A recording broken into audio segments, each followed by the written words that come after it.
Joining us here in Washington, Arkansas, Senator Tom Cotton, member of the Armed Services and Intelligence Committees and author of the brand new book, Only the Strong. Senator, welcome back to Fox News Sunday. Thank you, Shannon. It's good to be back on with you. Okay, so let's talk domestic a little bit first, some interworkings of the GOP. You had leadership elections this week. There was an open challenge to Senate Minority Leader Mitch McConnell by Florida Senator Rick Scott. I understand the meeting was a little contentious, but this is what Senator McConnell said when he emerged. I'm not in any way offended by having an opponent or having a few votes in opposition. As everyone has said, we had a good opportunity to discuss the various differences. Good opportunity to discuss differences. I do understand from a couple folks who were in there, it was heated at times, that there are fractures within the party. How do you move forward, reassess what happened in 22 as you got to already look at 24? Well, Shannon, I saw some of those stories as well about the tense or angry tone of the meetings. I got to say, whoever were the sources for those stories have a very low threshold for tension and anger. I talked to a couple of them, and they said it was not kumbaya in there. I've seen much worse in my days in the Army. I thought it was a very frank discussion. We had a disappointing election. Obviously, we wanted to win the Senate in addition to winning the House. But one thing we all agreed on is that we needed to have the elections this last week and then move forward united to make sure that we help elect Herschel Walker in this runoff. Because although we're all looking forward to the next Congress, we still have one more election on the books in the 2022 election. And there's a big difference between having a 50-50 Senate, as we've seen over the last year, and stopping some of the most extreme policies and nominations from Joe Biden, and having a 51-49 Senate. So a lot of folks are already fast forwarding to 24, including former President Trump. He's in. What do you make of his entry in? And by the way, back on Twitter, if he wants to go there, Elon says you're welcome back. You know, Shannon, I opted out of being a candidate in 2024, so I don't plan to be a strategist or a pundit for 2024. The former president announced this week. I suspect more candidates will be announcing in the months ahead. But again, I want to keep our focus on the final chapter of the 2022 election and making sure that we do all we can to elect Herschel Walker next month in Georgia. Let's talk about China. The president just back from a meeting with President Xi. It's no secret that you've been a vocal critic of China. This is what the president had to say after their meeting. I do not think there's any imminent attempt on the part of China to invade Taiwan, and I made it clear that our policy on Taiwan has not changed at all. What do you make of that? Are you as convinced of what the president is that there's not an immediate threat regarding Taiwan? No, I'm not, Shannon. I'm concerned that as early as next year, Xi Jinping could decide to go for the jugular. This has been a very important year for him in China. He just secured an unprecedented third five-year term. He's made it clear that by the end of that five-year term in 2027, he wants to invade and annex Taiwan back to mainland China. I think he may see a window of opportunity to do so in the next couple years, in the same way that Vladimir Putin saw a window of opportunity to go for the jugular in Ukraine earlier this year.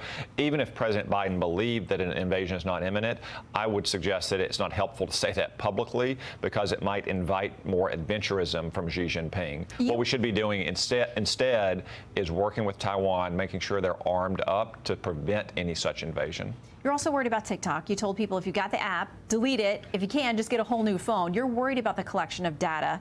The FBI warning about that this week as well, Director Christopher Wray. But TikTok says this in a company statement: we store all TikTok U.S. user data in the United States with backup redundancy in Singapore. Our data centers are located entirely outside of China, and none of our data is subject to Chinese law. Number one, is that a lie? Are you calling them a liar? And if so, what can we do about it? Yeah, those are false statements, Shannon. There have been reports indicating that that data is accessible in mainland China, that TikTok, a Chinese company, is subject to communist China's laws, and that TikTok is one of the most massive surveillance programs ever, especially on America's young people. That it's not just the content you upload to TikTok, but all the data on your phone and other apps, all your personal information, even facial imagery, even where your eyes are looking on your phone. That's why I've encouraged every American, if they're using TikTok, to delete it from their phone, and if they can, to get a new phone altogether. So another foreign policy hotspot, Saudi Arabia. This week, the Biden administration got involved in a federal lawsuit here in the States. They were asked to weigh in on whether or not they have a position on whether the Crown Prince has sovereign immunity They did, through the State Department, say that there is sovereign immunity in this lawsuit regarding the death of U.S.-based journalist Jamal Khashoggi. Fred Ryan, publisher and CEO of The Washington Post, said this: President Biden is failing to uphold America's most cherished values. He's granting a license to kill to one of the world's most egregious human rights abusers. You know, President Biden had talked about making them pariahs when he was campaigning. Then July, the visit, the fist bump, all the things that have happened. Do you agree the president is betraying American values by weighing in to say sovereign immunity? Well, what the administration decided this week in granting sovereign immunity to Mohammed bin Salman is in keeping with the practice of custom of lawsuits involving foreign heads of state. It would have been a major break of those customs to not grant that kind of immunity. What I would say is that Saudi Arabia is far from the world's worst abuser of human rights. You look at what's been happening in Iran for the last 3 months, for instance, and the way they've massacred protesters in the streets, or what China does to harvest organs or to commit genocide against religious and ethnic minorities. Look, if we didn't have allies and partners who don't always share our political systems or our cultural and social sensibilities, we wouldn't have many allies and partners. Saudi Arabia has been an important partner of the United States for 80 years. Presidents of both parties have worked with them. Unfortunately, President Obama and President Biden have taken steps to try to ostracize and alienate this important partner. What we should do is work with them to protect our interests and the interest of our allies in the Middle East.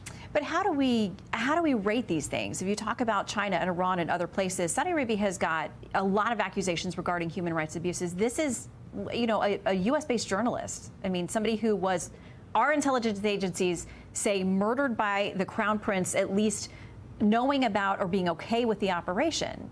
We can't just toss that aside. Shannon, the way I look at it is what matters most about governments around the world is less whether they're democratic or non-democratic and more whether they're pro-American or anti-American.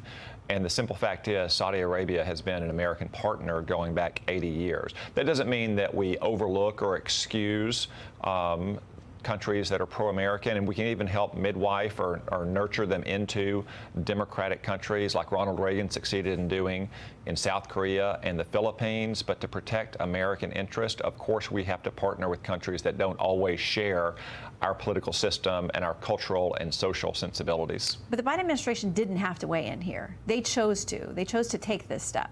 That sounds a lot like overlooking what happened there. Well, you're right. They didn't have to weigh in. But again, it would have been a major breach with customary practice and international law to not weigh in. In every case going back decades, cited in the State Department's own statement, heads of state have been given sovereign immunity. Now, in 1970s, we changed the law for suing foreign governments. That's why, for instance, American citizens have been able to sue governments that have sponsored terrorist attacks, and terrorist victims can get retribution. But when you're talking about individuals who are at the head of a foreign government, it's been customary for decades to grant them immunity. So it would have been a major break and another effort in the campaign to alienate and ostracize Saudi Arabia not to recognize this traditional kind of immunity. All right, Senator Cotton, thank you for your time. Happy Thanksgiving to you and your family. Thank you, Shannon. Happy Thanksgiving.